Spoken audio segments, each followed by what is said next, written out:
So hello out there. I think we can begin.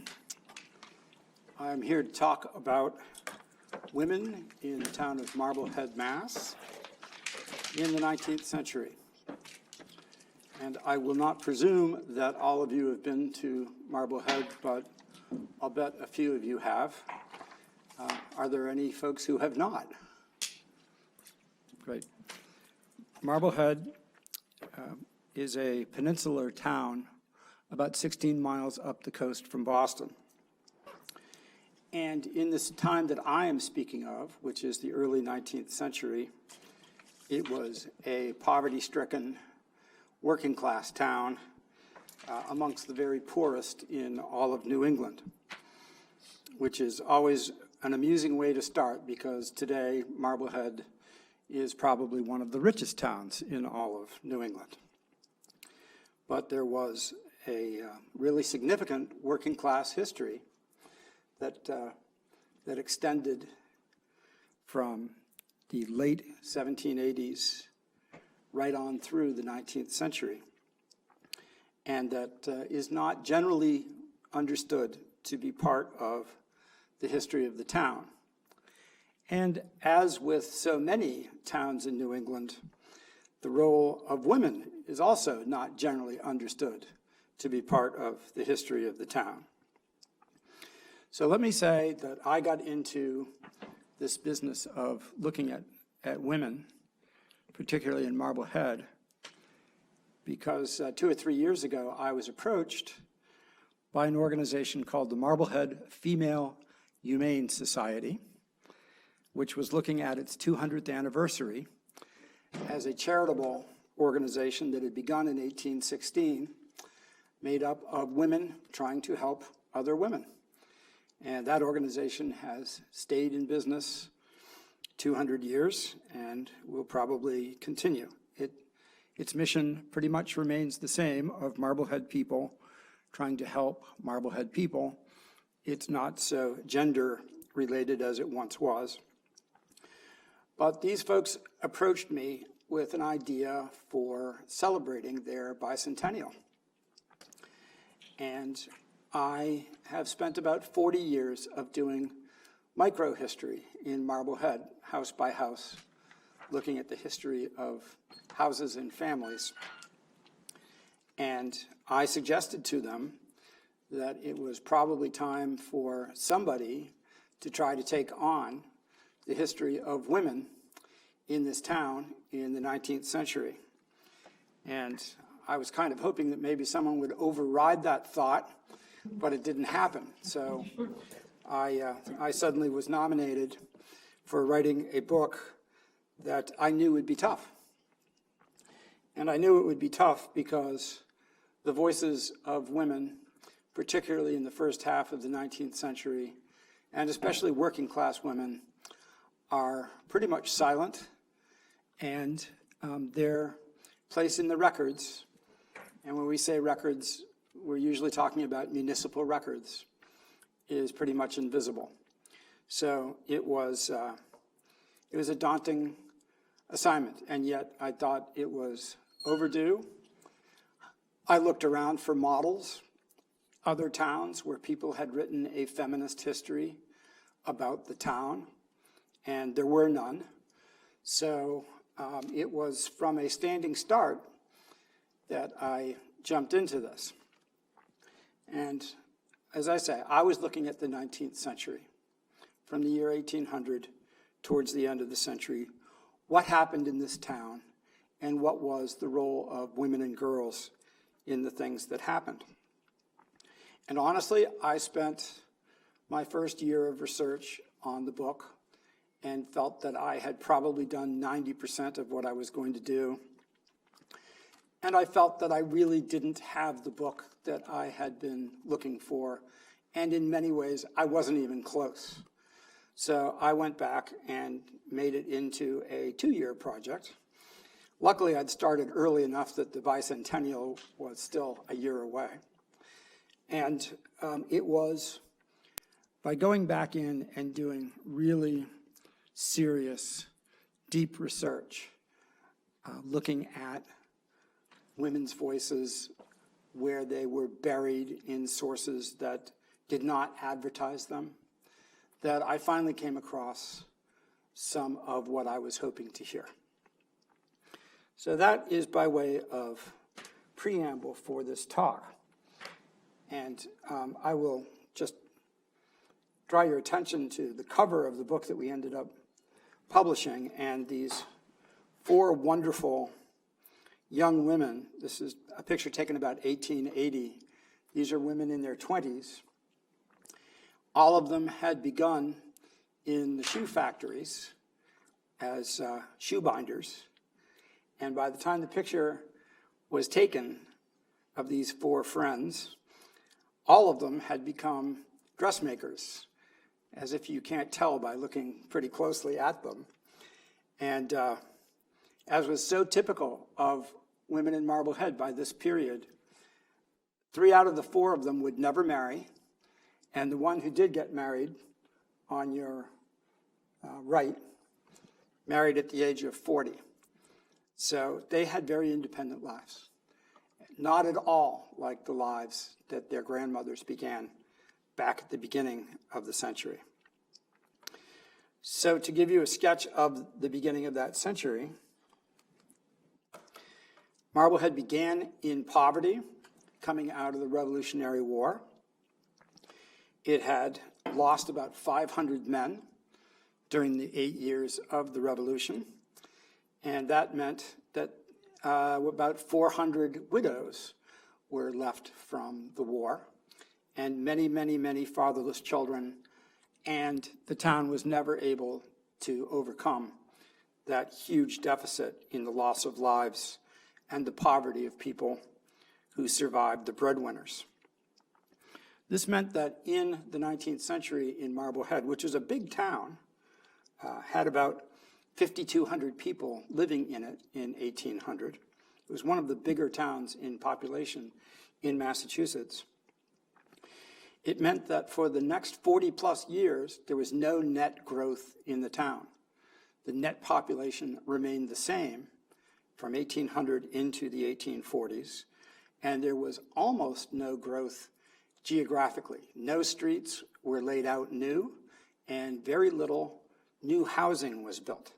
So Marblehead, out of the post-war poverty that had laid it low, was really unable to get a whole lot of traction to join the rest of America in the Industrial Revolution or in the higher standard of living that others were enjoying by the 1820s. So here's a town that was bypassed by the prosperity of the Industrial Revolution and whose male leaders honestly lacked the vision to deliver Marblehead from its problems and to set it on a course toward prosperity. Ultimately, that job was not done by the town fathers, but it would be accomplished by the town's mothers. So, in looking at some of the realities of Old Marblehead in 1800, there were about 500 houses, and as a peninsula, it was very much off by itself and had a persistent and very strong folk culture, and was largely based on the maritime activities that the men had pursued from the early 1600s, which was fishing and, to a certain extent, trading overseas. So it did not look like anywhere else. Marbleheaders were pretty much famous for being culturally on an island. About 150 years of folkways were complemented by an impenetrable dialect as well. So where you might say the blacksmith was born in a barn, they would say the blocksmith was barn in a born. Or you might say to win a victory is worth some value. And the Marbleheaders would say to win a victory is worth some wally. So outsiders, as you might imagine, tended to keep away.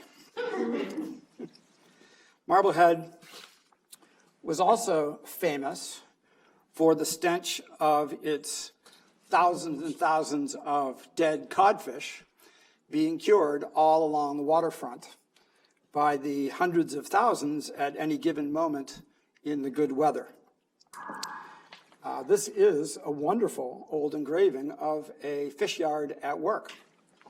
So not to go too deeply into the fishery, but what these people are doing is unloading codfish brought back from the Grand Bank of Newfoundland by the Marblehead schooners, and the typical fleet was about 60 schooners with 350 to 450 men and boys.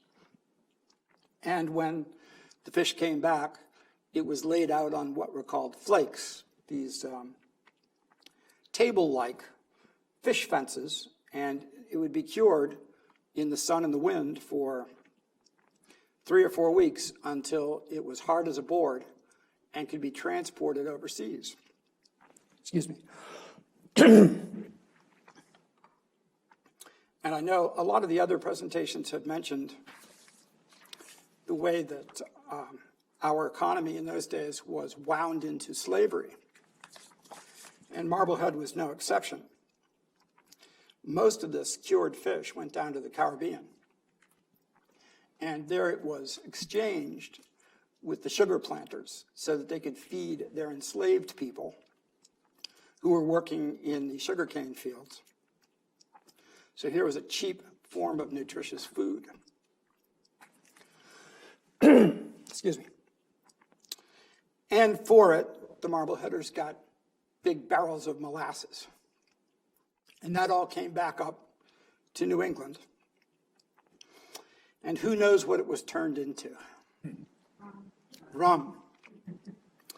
It was turned into rum. And it was turned into a very serious problem for male alcoholism in the town of Marblehead for a couple of centuries.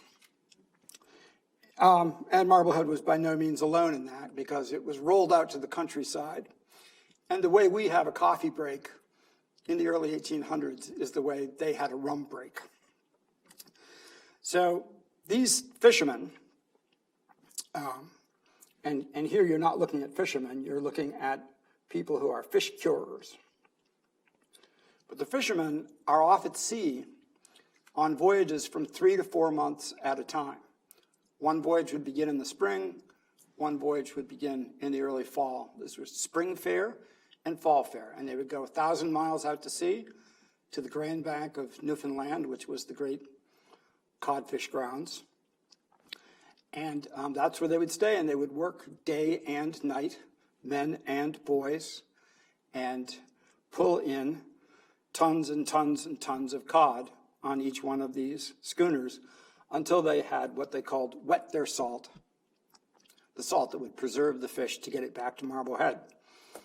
And when all the salt was wet, they would raise their sails and head back to town.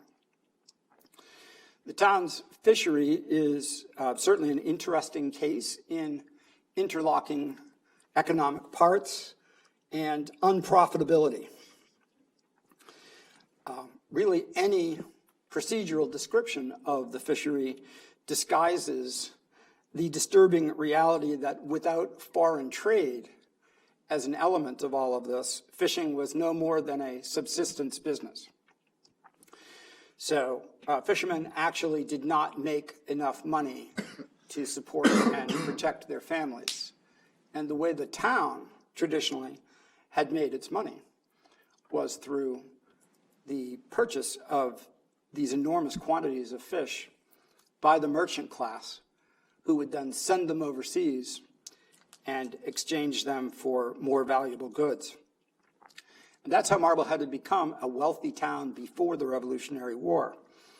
But it was at a huge disadvantage after the Revolution because Salem took all of that trade from it. And so Marblehead's looking at an economy based on the fishing part of the overall seafaring, but it does not have the high-rolling, big spending part of it attached anymore. And so this was a business that most people entered without the thought of ever really having a comfortable life for their wives and children. And it was conducted at an appalling price in the loss of human life. So, as we look at the beginning of the century in terms of gender poles in this town, we can conceptualize the deep sea fishery as men and the church-based religion as women. These were obviously important activities, and they were pretty discreet. Only the men were engaged in fishing, whether at sea, so no woman ever went to sea, or at home in the fish yards, which was a surprise to me. I had assumed that in these many, many fish yards that ate up the whole waterfront of the town, that there was a role for women. But as I looked into it, I found that it was men and boys only. So there was no role for women at all. And it left women in the usual place where you find women, and that is filling the pews of the three traditional churches in the town, from which the men, whether they were at sea or not, the men were absent from those pews. So I'd like to take a look at these two domains in general and in terms of some specific families as I did the research. Obviously, fishing is an economic activity. It employed most of the males in town, I'd say 80% of them, and they were poor. It also supported a small middle class of maritime craftspersons, provision dealers, and a richer group that was known as shoremen. And the shoremen, not the merchants, were the owners of the fishing schooners and of the fish yards where the fish was cured. At the top of the economic pyramid were the merchants who owned the wharves and warehouses and the trading vessels. They also owned and operated the distilleries. Marblehead had 2, Salem had 6, and they exported the fish and rum overseas and up and down the coast.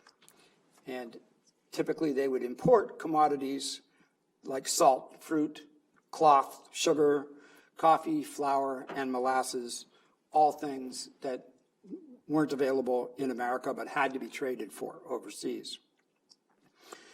Rum was distilled in vast quantities, and as I say, Marbleheaders were already notorious as hard drinkers, and that stayed true throughout the 19th century.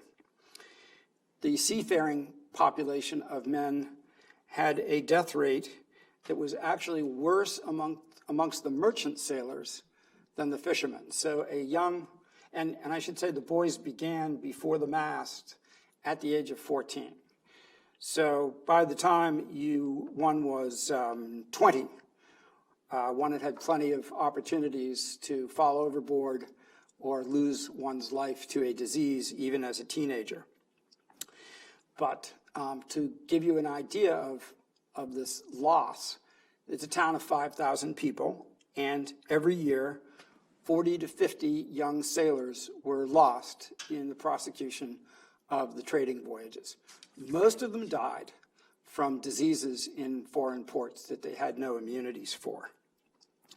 But to give you an idea, 40 or 50 young sailors was the same number as the incoming class at Harvard in those days. And if you were to extrapolate to Marblehead today, that would be about 200 young men lost every year just in the prosecution of an occupation. They also lost, on an average, about 15 fishermen every year, which translates to about 3 fishing schooners. So we're talking about somewhere around 65 to 70 men just disappearing every year as they leave the wharves to go off on their voyages. This is about 10% of all of the seafaring men in the town every year. So you could equate it to the losses of a terrible war. It was a slaughterhouse, and it left women and their children, many of them, without breadwinners and without means of support. For women had, in this town anyway, had no education beyond the age of 10 and were not given any career pathways. So at the highest municipal levels, men ran everything, economically and politically, so it was up to the men to make changes. But those who profited the most from this business, the few merchants and shoremen who had the money, also held all the town offices and made the policy for the town. They were committed to this system, which for hundreds of suffering families caused an unbreakable cycle of failure and a downward spiral of poverty and grief decade after decade into the 19th century. Male dominance was deeply ingrained in the folk culture. It was so powerful that in certain households it would persist into the 7th decade of the 19th century, long after the fishery had faded. In some families, there was still an allure to the Grand Bank fishery, to which fathers and grandfathers had gone, and going to sea remained a rite of male passage. So I wanted to read you a little bit from my book as a representative story. And that begins, this is a family, by the way. This image is of a family. They would gather on the headlands of the town and wave goodbye to the fishing fleet as it left, and most people would stand on the cliffs until the last sail dipped down over the horizon past Halfway Rock. In 1867, Joseph Girdler Stacy, 47, formerly a fishing skipper, was a Civil War vet who had returned to his family and was working as a Grand Bank fisherman. His schooner was the L.J. Hamlin, and she was one of the large new clipper-style vessels, very different from the old-style beamy, bluff-bowed, slow but seaworthy schooners in which Joseph had learned his trade in the 1830s.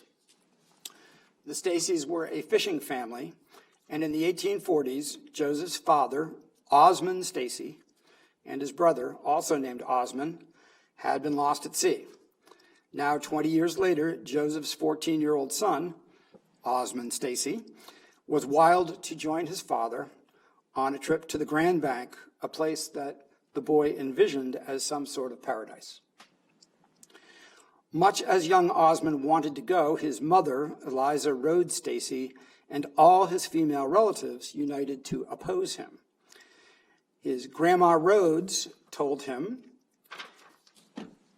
Every Osmond Stacy but one in all generations has been lost at sea. If you persist in going, you will never come back. But Osmond pleaded so hard that his father finally gave in. Bidding goodbye to a family that was literally bathed in tears, the boy took his father's hand and walked proudly to the wharf. At last, his great ambition was to be gratified. He was actually to look upon the banks of Newfoundland, of which he had heard so much. The Hamlin sailed on July 8th. She was not many days out when the boy was overcome by seasickness and homesickness. He begged his father to send him home. He wanted more than anything else to see his mother. On the fishing grounds by July 20th, Osmond was completely disillusioned. As a spectacle, the boy saw only a dreary waste of storm-tossed waters. He heard only the howling of the wind and the rattling of the booms and the incessant tooting of the foghorns. They stayed on for 2 weeks, but his father took pity and agreed to try to book passage home on the first schooner to show an ensign at her peak, the sign that she had finished fishing. The Stacys, Father Joseph and son Osmond, got berths on the clipper schooner Frank, which soon sailed for Marblehead. On her homeward passage, she was lost with all hands.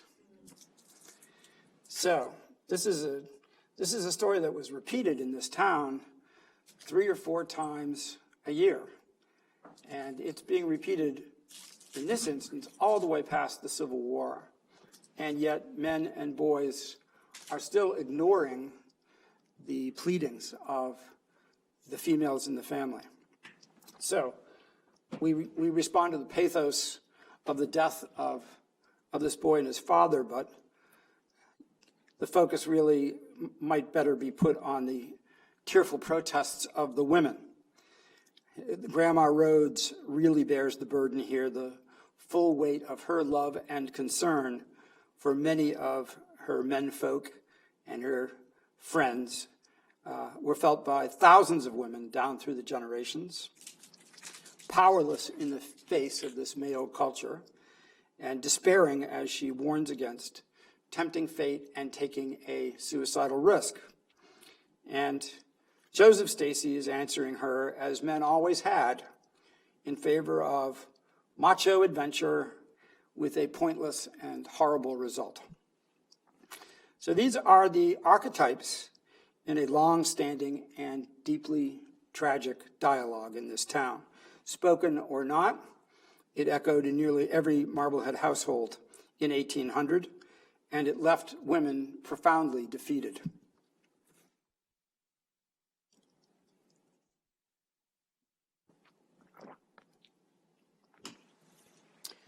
So, women are trapped in the futility of this system, but we are going to follow them on a winding path that they take towards amassing enough power in this town to create a new system.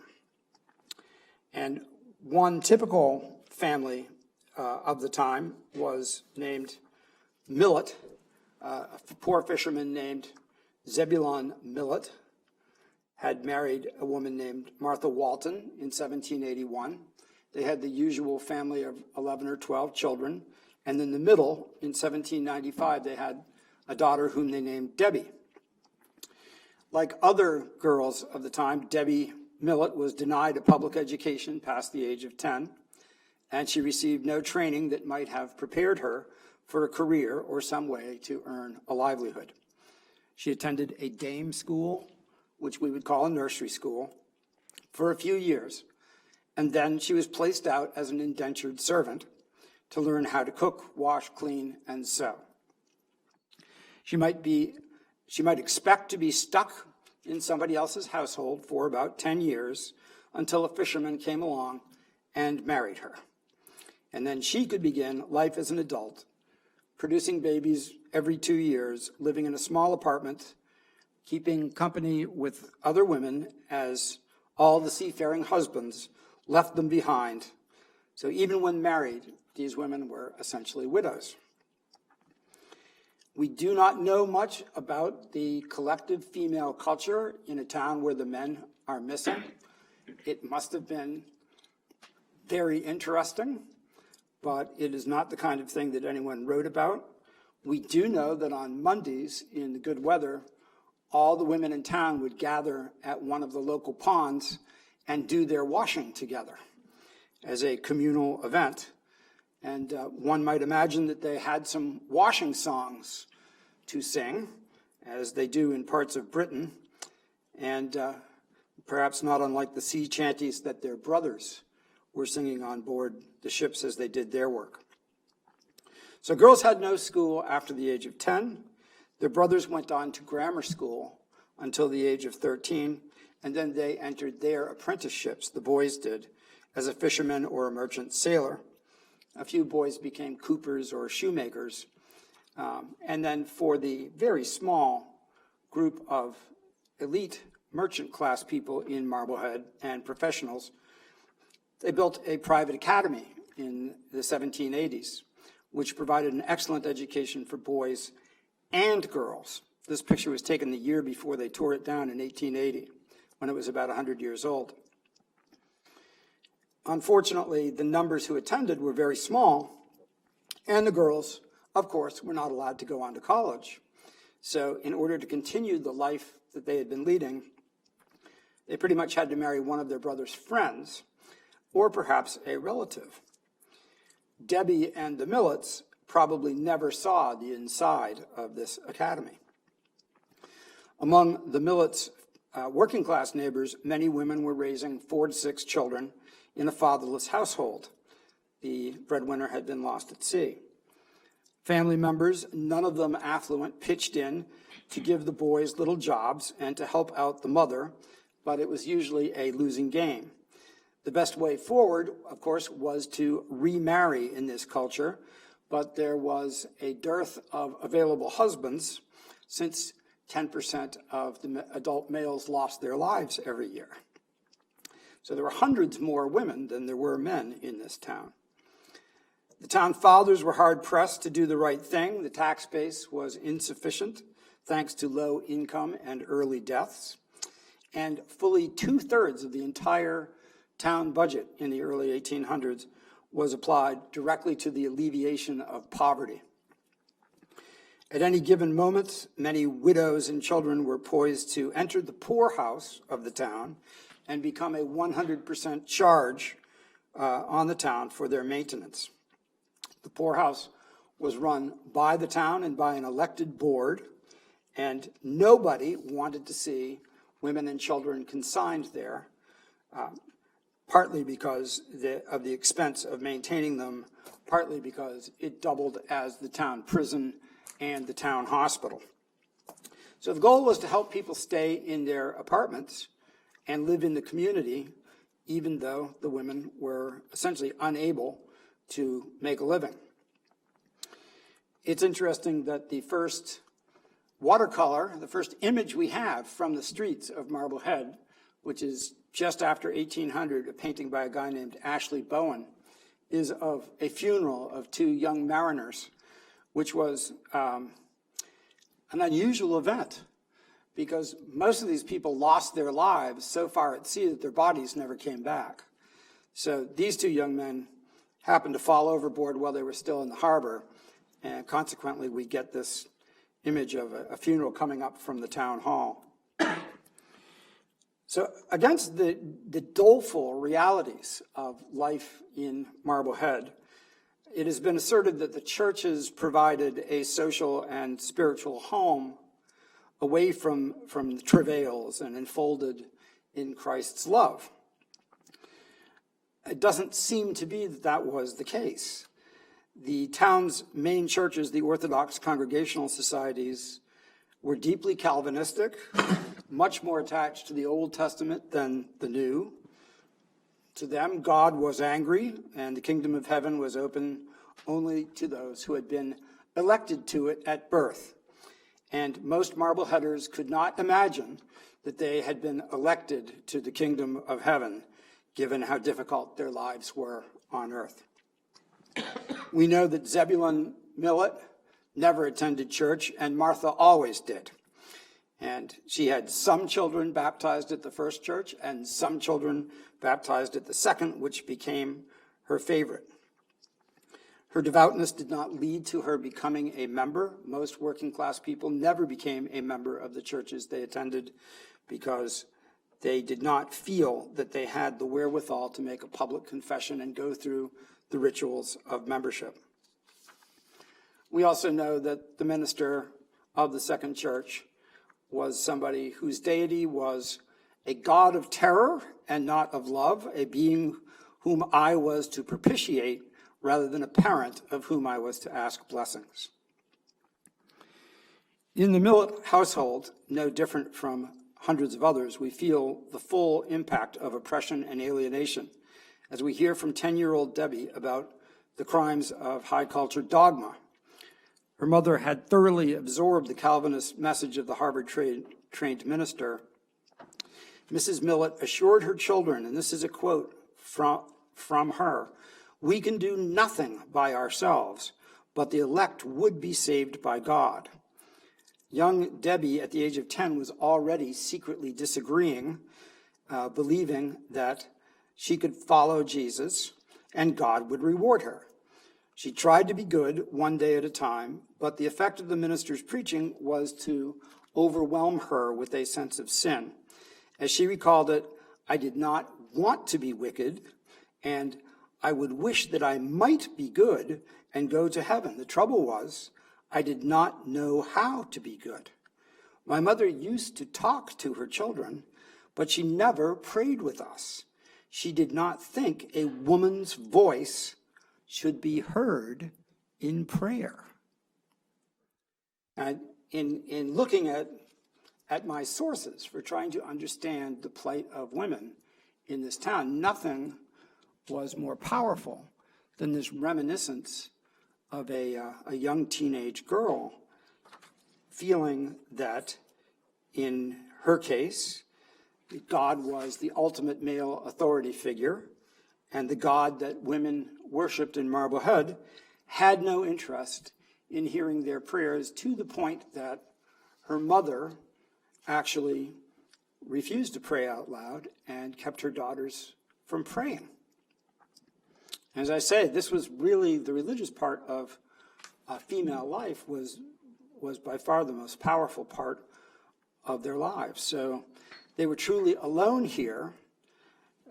I felt, could anything be more demoralizing, more crushing to devout people living beside the perilous sea than this attitude? How do women liberate themselves from this kind of oppression? And at just this moment, we see a new group come into the town, and that is the Methodists. And they break open the hold of the post-Puritan congregational churches. They come with singing, with new kinds of hymns, with wonderful tunes, no church. The missionaries are young men. They set up on the hillsides. They lead torchlight revival meetings, and they are oriented very strongly towards a female audience, and they win a female audience. So for someone like Debbie, she, by the age of 13 in 1808, she is no longer a member of her mother's household and is working for somebody else and is free to chase after whatever seems to be working for her in her quest for a relationship with a God that loves her. And in her memoir, she writes that one Thanksgiving, her mistress, who was pretty liberal in allowing her workers to go off to these love feasts, as they were called, one Thanksgiving, she went to a prayer meeting, a Methodist prayer meeting at somebody's house, and as she wrote, she said, "Debbie heard an inner voice whisper, 'Daughter, thy sins are forgiven thee.' And in this group of women, she sprang to her feet and suddenly heard herself shouting, 'Glory to God.' As she recalled it, 'I thought I had reason to shout, and I walked around the room praising God. I suppose I was too noisy, for one was about to check me when an old Christian said, 'Let her alone, she won't feel so for long.' Next morning when Debbie came downstairs, rejoicing and happy, her old creed mistress warned her, 'You must not be too positive. There is a flattering world, a tempting devil, and a wicked heart.' But Debbie knew that her wicked heart had been taken away, her own words, and replaced by one filled with joy. So with the advent of the denominations other than Congregational into Marblehead, Baptist, Methodist, Universalist, eventually Unitarian, what this means for a lot of women is they are no longer condemned to the silence and the oppression of the ancient model in the town.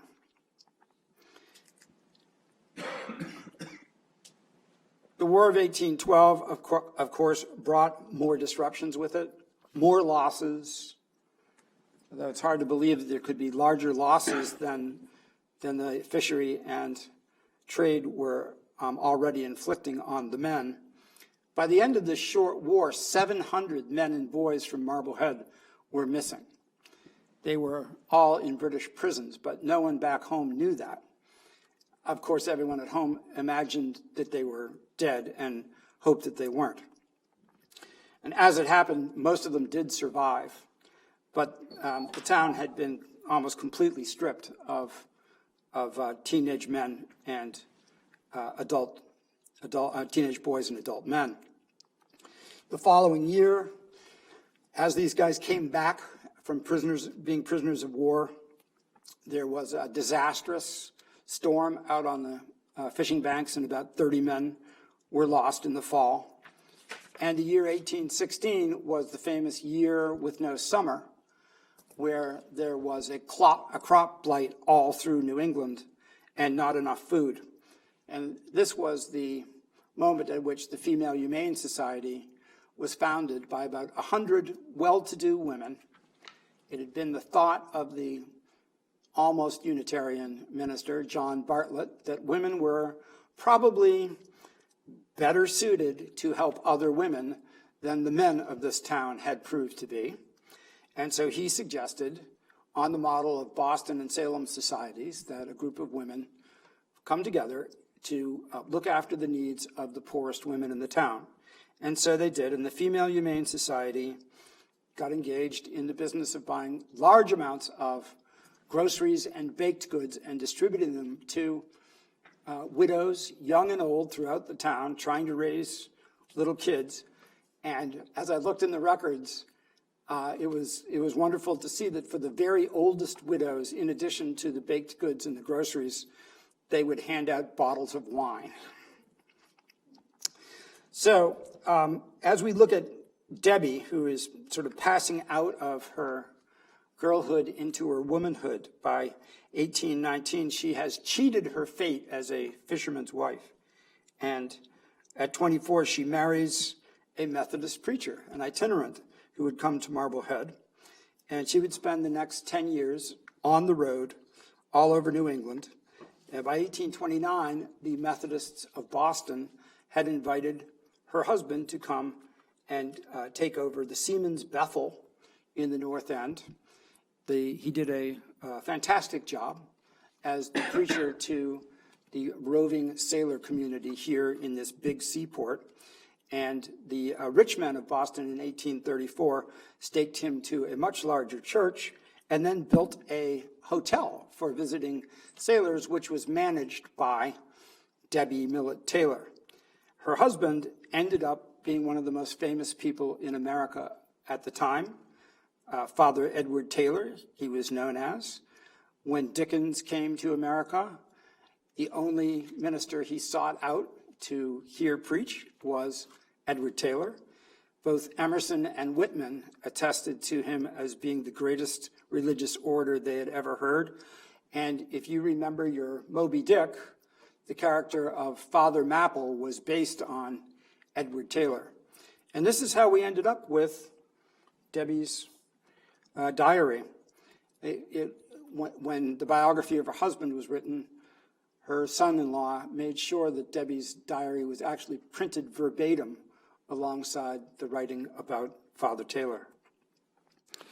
Marblehead in the 1820s was a town of unpainted houses with more broken window panes than not. The fishery stayed big and strong and unrewarding. There was no trace of the Industrial Revolution in this town. Finally, in 1827, girls were given 2 hours a day in the 4 boys' grammar schools around town. Here is one of the boys' grammar schools. So up to that time, 1827, women had been completely shut out of grammar school in the town. There was a pitiful attempt at a temperance movement in Marblehead that did not catch on. The Lyceum was founded in 1830 with 50 female members and 140 members altogether. And at that time, the town's first newspaper was printed, not a Democratic newspaper, not a Jacksonian paper, but a Whig paper, which is very interesting because the town was solidly Jacksonian. It was totally Democratic. There were probably 10% of the men were Whigs, and somehow they got their act together to put out a newspaper. In informal gatherings, still without any church or meeting house, the Methodists and Baptists and Universalists, mainly women, would gather. Their numbers grew, but they had no money and no power. And then the moment came. The transition in this town happened when a 55-year-old shoemaker named John Orne had the ambition of becoming a shoe manufacturer. He looked at Lynn, which was a very powerful producer of shoes at that time, and he thought if he didn't move quickly, he would lose his chance. So just to give you an idea about Lynn, there were about 3,000 shoemakers in that town, and 1,500 of them were women. So he had a model to look at. He went over to Salem, and he said, what will it take for me to sell large amounts of shoes into the market in Salem? And they said, well, you will have to sell lots of 100. And he thought he could do it. So he came back to Marblehead, and he started cutting out pieces of leather, the upper parts of shoes. And he found 4 ladies in Marblehead in 1827 who were willing to sew these uppers together as the upper part of a shoe. It's important to understand that because of their sewing skills, women could put together the upper parts of a shoe, but the sole leather was so thick that only men could actually affix the upper part to the soles. And so he persuaded 4 ladies to work for him with a basket of pieces of leather that would be turned every day into stitched uppers, and it worked. Other women immediately saw this opportunity, and within 3 years, those 4 ladies had grown to a total of 134 in Marblehead. And in the following year, 1831, there was a convergence of another terrible storm at sea. 6 schooners were lost, and as the fishermen came back to town, having seen 42 of their fellow men and boys lost at sea, they found women very busy putting together shoes, and they realized they didn't have to go to sea and die anymore. And so we find that by the end of 1832, 300 women in Marblehead were working as shoemakers, and the men were starting to catch up to them. By the end of 1834, there were 400 women shoemakers and 450 men.